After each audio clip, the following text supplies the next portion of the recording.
আজকের topic kidney stone. এই kidney স্টোনটা কেন হয়?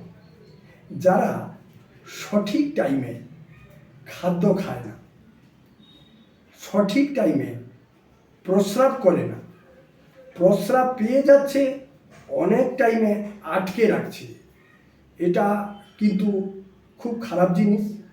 আর একটা জিনিস, কোথাও বাত বেদনা হলো, কারণে অকারণে ক্যালসিয়াম ট্যাবলেট খাওয়া, এই অতিরিক্ত ক্যালসিয়াম ট্যাবলেট খেলেও কিডনিতে স্টোন হয়।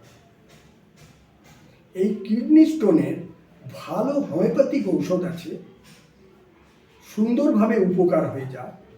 কিন্তু আর একটা কথা, কিডনি স্টোনের পাশাপাশি কিডনির পাশে যদি কারো ম্যালিগন্যান্ট টিউমার হয়, সেটা কিন্তু বন্ধুগণ কিডনি ক্যান্সারে পরিণত হয়। তাই সঠিক টাইমে খাদ্যাভ্যাস করুন, প্রস্রাব পেলেই, পায়খানা পেলেই ঠিকমতো যান। এই কিডনি ক্যান্সারের আরেকটা লক্ষণ পাওয়া যায়, প্রস্রাবে রক্ত যাওয়া এবং যন্ত্রণা হওয়া।